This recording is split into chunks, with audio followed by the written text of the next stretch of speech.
నమస్తే, welcome to okay TV. ఈరోజు సాయంత్రం బీహార్ ఎన్నికల షెడ్యూల్తో పాటు జూబ్లీహిల్స్ ఉప ఎన్నికకు సంబంధించి షెడ్యూల్ విడుదల చేయనుంది ఎలక్షన్ కమిషన్.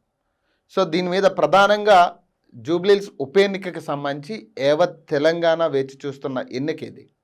ఎందుకంటే దాదాపు 20 నెలల తర్వాత, కొత్త ప్రభుత్వం వచ్చి 20 నెలల తర్వాత కొత్త ప్రభుత్వానికి ఇదొక ఖచ్చితంగా ఇదొక ఎగ్జామినేషన్ అనుకోవచ్చు. ఎందుకంటే ఈ 20 నెలల పాలన మీద ఏ ప్రభుత్వం మీద ఎక్కువ శాతం ప్రజలకు ఇప్పుడు మక్కువ ఉంది అనే దాని మీద కీలకం కాబోతా ఉంది ఈ ఎన్నిక. అందులో ప్రధానంగా హైదరాబాద్ మహానగరంలో జరగబోయే ఎన్నికకు సంబంధించి యావత్ తెలంగాణ మొత్తం ఇటు చూస్తున్న పరిస్థితి. సో ఇప్పటికే బీఆర్ఎస్ నుంచి మాగంటి గోపీనాథ్ సతీమణి మాగంటి సునీతని ఇప్పటికే బీఆర్ఎస్ కేడర్ అంతా కన్ఫర్మ్ చేసినట్టుగా తెలుస్తూ ఉంది. ఇప్పటికే కేటీఆర్ కావచ్చు, హరీష్ రావు కావచ్చు రకరకాల ప్రచారం చేస్తూనే ఉన్నారు. ఏదైతే గ్యారంటీ కార్డ్స్ గతంలో కాంగ్రెస్ ప్రవేశపెట్టిందో వీటిని ఇదొక అప్పుల కార్డు కింద, ఏదైతే బాకీ కార్డ్ అనే పేరు మీద ఇప్పుడు ప్రచారం చేస్తూ ఉన్నారు హరీష్ రావు అలాగే కేటీఆర్ కూడా. సో విస్తృత స్థాయిలో బీఆర్ఎస్ పార్టీ ఇప్పటికే గ్రౌండ్ లెవెల్లో తిరుగుతున్న పరిస్థితి. రకరకాల సభలు కార్యక్రమాలు చేపడతా ఉన్నారు బీఆర్ఎస్ పార్టీ నుంచి. సో కాంగ్రెస్ పార్టీ విషయానికి వస్తే పేర్లు ఒక్కొక్కసారి ఒక్కొక్క పేరు బయటకు వస్తూ ఉంది. ఒక్కొక్కసారి నవీన్ యాదవ్ కన్ఫర్మ్ అయిపోయిందని చెప్పి పేర్లు బయటకు వచ్చాయి. నవీన్ యాదవ్కి ఇంకేంటి టికెట్ కన్ఫర్మ్ అయిపోయింది, ఇక రేపో మాపో అనౌన్స్ చేస్తారనే కాడికి గతంలో ఒక టాక్ నడిచింది. సో తర్వాత మళ్ళీ కొత్త పేర్లు యాడ్ అవ్వడం జరిగింది. బొంతు రామ్మోహన్ అంటున్నారు, తర్వాత మైనంపల్లి హనుమంతరావు కూడా ఇక్కడ నుంచి పోటీ చేయబోతున్నారు అంటున్నారు. తర్వాత మళ్ళీ సిఎన్ రెడ్డి కార్పొరేటర్ ఎవరైతే ఉన్నారో సిఎన్ రెడ్డికి సంబంధించి సిఎన్ రెడ్డి కూడా ఇక్కడ నుంచి పోటీ చేయడానికి సిద్ధంగా ఉన్నారు. ఆయన పేరు కూడా పరిగణలోకి తీసుకుంది కేడర్ అంటూ కూడా విస్తృత స్థాయిలో చర్చ నడుస్తూనే ఉంది విస్తృత స్థాయిలో. మరి ఇక్కడ ఇన్ఛార్జీలు ఎవరైతే ఉన్నారో వివేక్ వెంకటస్వామి కావచ్చు, పొన్నం ప్రభాకర్ కావచ్చు, వీళ్ళు దీనికి సంబంధించి కొంతమంది ఒక 4 పేర్లు ఇక్కడ కన్ఫర్మ్ చేసినట్టుగా తెలుస్తూ ఉంది. ఈ 4 పేర్లలో దాదాపు ఈ నెలాఖరు లోపు ఒక 2 పేర్లని కన్ఫర్మ్ చేసి ఫైనల్ చేసిన తర్వాత మళ్ళీ ఆ 2 పేర్లలో కూడా జనాదరణ ఎవరికి ఎక్కువ ఉంది, తర్వాత ఒక సర్వే నిర్వర్తించి అక్కడి నుంచి ఆ 2 పేర్లలో ఒక పేరు పరిగణలోకి తీసుకునే పరిస్థితులు కనపడతా ఉన్నాయి. సో ఈ 2 పేర్లు ఎవరి ఉండబోతున్నాయి, ఆ ఫైనల్ లిస్ట్ ఎవరిది అనేది ఇంకా సర్వత్రా ఉత్కంఠ అయితే కనపడతా ఉంది. ఎక్కడా కూడా ఫైనల్ కాని పరిస్థితి కనపడతా ఉంది. కానీ ప్రధానంగా ఇక్కడ వినపడే 4 పేర్లలో బొంతు రామ్మోహన్ కావచ్చు, అలాగే మైనంపల్లి హనుమంతరావు పేరు వినపడతా ఉంది కొత్తగా. మళ్ళీ దాంతోపాటు సిఎన్ రెడ్డి, నవీన్ యాదవ్ పేర్లు, ఈ 4 పేర్లతో పాటు మహిళల పేర్లు కూడా కొంతమంది పేర్లు వినపడతా ఉన్నాయి. సో మరి ఈ రేంజర్ల విజయలక్ష్మి అని చెప్పి ఒక ఆమె పేరు, మహిళ పేరు కూడా వినపడతా ఉంది. మరి అది ఎంతవరకు కన్ఫామ్ అనేది కూడా ఇంకా క్లారిటీ లేదు. మరి మహిళల పేర్లు కూడా పరిగణలోకి తీసుకునే పరిస్థితి ఉంటుందా లేదా అనేది, ఈ 4 పేర్లలో మహిళ పేరు కూడా ఉంది అని కొంత చర్చ నడుస్తూ ఉంది. మరి ఏదైనా కానీ ఇక్కడ ఫైనల్ అయ్యేసరికి లోకల్ వాళ్ళని పెట్టే ఛాన్స్ ఎక్కువ శాతం ఉంటుంది. ఎందుకంటే ఉప ఎన్నిక కాబట్టి ఇక్కడ డేర్ చేసే పరిస్థితులు ఉండవు. ఎందుకంటే నాన్ లోకల్ని తీసుకొచ్చి పెట్టి అక్కడ గెలిపించే పరిస్థితులు ఉండవు. సో ఏదైనా కానీ లోకల్గా ఉన్న వాళ్ళకి ఎక్కువ స్కోప్ ఉంటుంది, ఇక్కడ గెలిచే స్కోప్ ఎక్కువ శాతం ఉండే ఛాన్స్ ఉంటుంది. ఎందుకంటే వాళ్ళు గతం నుంచి పనిచేసిన వాళ్ళు ఉండొచ్చు, అలాగే అక్కడ ఉన్న పబ్లిక్లో వాళ్ళ అటాచ్మెంట్ ఉంటుంది కాబట్టి ఎంతో కొంత. సో ఆ క్యాడర్ని నమ్ముకున్న వాళ్ళు ఉంటారు కాబట్టి. సో ఈ 2 పేర్లలో నాకు తెలిసి ఖచ్చితంగా లోకల్ వాళ్ళ పేర్లు ఎక్కువ ఉండే ఛాన్స్ ఉంటుంది జూబ్లీహిల్స్ నియోజకవర్గంలో, అది కూడా ఉప ఎన్నిక కాబట్టి. సో బీజేపీ విషయానికి వస్తే లంకల దీపక్ అతను మొదట్లోనే అనౌన్స్ చేయడం జరిగింది, మళ్ళీ టికెట్ నాకే ఇస్తుంది, నేనే కన్ఫర్మ్ అని చెప్పి కొంత ప్రచారం చేసుకున్నాక తర్వాత కొన్ని మొట్టికాయలు అధిష్టానం నుంచి పడిన తర్వాత ఆయన కూడా కామైన పరిస్థితి. సో అక్కడ కూడా కొన్ని పేర్లు పరిగణలోకి తీసుకునే పరిస్థితులు కనపడతా ఉన్నాయి. సో అక్కడ కూడా కొత్త పేర్లు వినపడతా ఉన్నాయి. అక్కడ లోకల్గా ఉండే లీడర్స్ కావచ్చు, లోకల్గా ఉన్న క్యాడర్ ఉన్న వ్యక్తులు కావచ్చు, కొంతమంది విజయలక్ష్మి పేరు చెప్తా ఉన్నారు. ఏదైతే మాజీ గవర్నర్ బండారు దత్తాత్రేయ కూతురు బండారు విజయలక్ష్మి పేరు కూడా ఇటీవల పరిగణలోకి వచ్చినట్టుగా కనపడతా ఉంది, అది కూడా బీజేపీ నుంచి. మరి ఆమె కూడా లోకల్ కాదు, నాన్ లోకల్లే. జూబ్లీహిల్స్ నియోజకవర్గంలో ఎప్పుడు ఆమె అడుగు పెట్టిన పరిస్థితులు లేవు.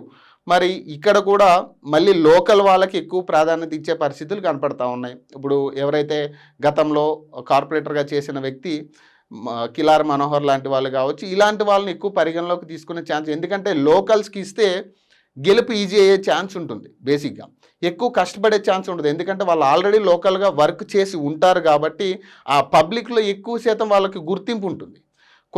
కొత్త వాళ్ళని తీసుకొచ్చి అక్కడున్న ప్రజలకి మనం దాన్ని పరిచయం చేసే పరిస్థితులు ఈ టైం లేదు కాబట్టి, ఎందుకంటే దాదాపు ఈ 2 నెలల్లోనే ఉప ఎన్నికలు పెట్టాల్సిన పరిస్థితి ఉంటుంది.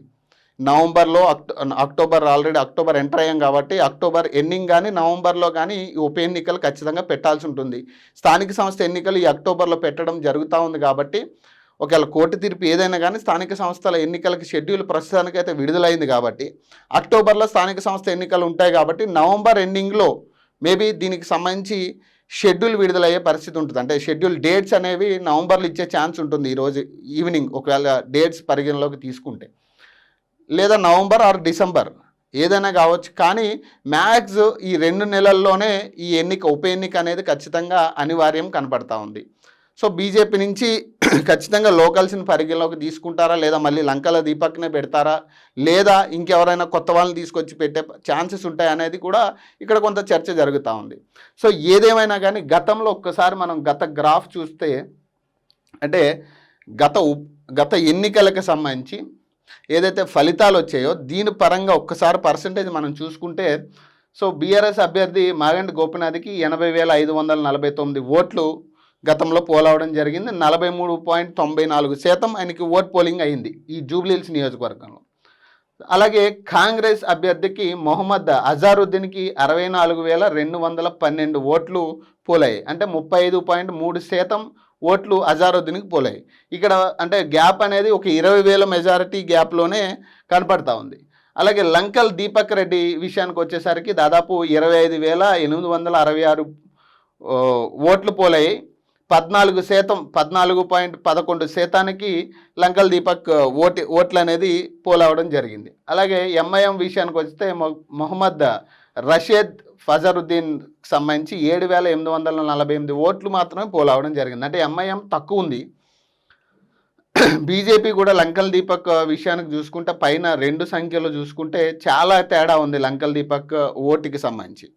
సో బీజేపీ కూడా కొంత పుంజుకునే ఛాన్స్ ఉంది. ఇప్పుడు మేబీ అభ్యర్థిని మార్చే ఛాన్స్ ఉంటే, ఒకవేళ లోకల్ వాళ్ళని ఎవరినైనా పెట్టి వర్క్ చేసే వాళ్ళని పెట్టగలిగితే ఖచ్చితంగా బీజేపీ పుంజుకోవడానికి సిద్ధంగా ఉంది.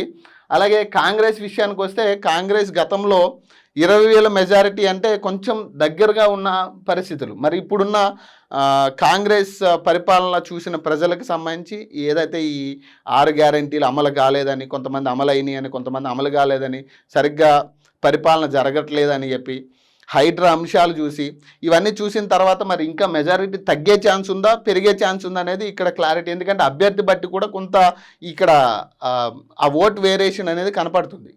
సో మరి ఈ మాగంటి గోపినాథ్ గారికి పోలైన ఓట్లు మరి సతీమణికి యాజ్ ఇట్ ఈస్ ట్రాన్స్ఫర్ అయ్యే ఛాన్స్ ఉంటుందా సునీత గారికి అనేది ఇక్కడ పెద్ద క్వశ్చన్ మార్క్. ఎందుకంటే మాగంటి గోపినాథ్ గారికి ఉన్న క్యాడరు, సో కొంతమంది ఎవరైతే ఉన్నారో క్యాడర్కి సంబంధించిన వాళ్ళు కొంతమంది అసహనం వ్యక్తం చేస్తూ ఉన్నారు. కొంతమంది వజ్రనాథ్కి ఇవ్వాలనుకుని కొంతమంది ఇప్పటికే ట్రయల్ చేసినట్టుగా ఉంది. వజ్రనాథ్ గారు కూడా సీట్ అడిగినట్టుగా తెలుస్తూ ఉంది. మరి అది as it is Maganti Gopinath గారి కేడర్ కానీ ఓట్ బ్యాంక్ కానీ అట్లానే మరి సునీత గారికి ట్రాన్స్ఫర్ అవుతుందా అనేది ఇక్కడ పెద్ద క్వశ్చన్ మార్క్. మరి ఇక్కడ కాంగ్రెస్కి బీఆర్ఎస్కి మళ్ళీ పోటీ కనపడే ఛాన్స్ ఉంటుంది. కానీ మరి ఇక్కడ అభ్యర్థులకు కూడా ప్రధానం అవుతుంది. ఎందుకంటే ఇప్పుడు ప్రస్తుతానికి సానుభూతి అనే ఒక ట్యాగ్ లైన్తో బీఆర్ఎస్ ముందుకు వెళ్ళే పరిస్థితి కనపడతా ఉంది. మరి ఇక్కడ సానుభూతి ఎంతవరకు వర్కౌట్ అవుతుంది బీఆర్ఎస్కి అనేది కొంత మళ్ళీ మనం ఆలోచించాల్సిన విషయం.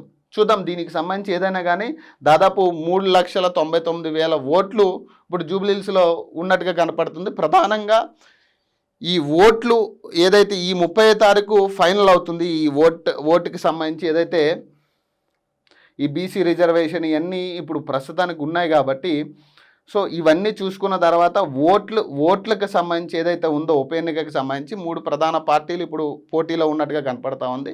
సో ఓట్ అనేది ఏదైతే ఓటర్స్కి సంబంధించి తొలి జాబితా ఈ నెల 30వ తారీఖున ఫైనల్ అవ్వబోతా ఉంది. ఈ 30 తారీఖు తర్వాత ఏదైనా కానీ ఎన్నికలు వచ్చే నెల ఆఖరి లోపు ఖచ్చితంగా ఎన్నిక జరిగే ఛాన్స్ ఉంటుంది. సో నవంబర్ 30 లోపు ఏదైనా కానీ ఎన్నికల డేట్ అనేది అనౌన్స్ చేయబోతున్నట్టుగా కనపడతా ఉంది. సో ఈరోజు ఈవినింగ్ ఎన్నికల కమిషన్ ఒక కీలక ప్రెస్ మీట్ పెట్టబోతా ఉంది. ఇటు జూబ్లీహిల్స్ ఎన్నికల షెడ్యూల్కి సంబంధించి అలాగే బీహార్ ఎన్నికల షెడ్యూల్కి సంబంధించి కూడా ఈరోజు ఒక ఫైనల్ నిర్ణయం తీసుకోబోతున్నట్టుగా కనపడతా ఉంది. ఏదేమైనా కానీ ఈ ఉప ఎన్నికలు అనేది అనివార్యంగా కనపడతా ఉంది.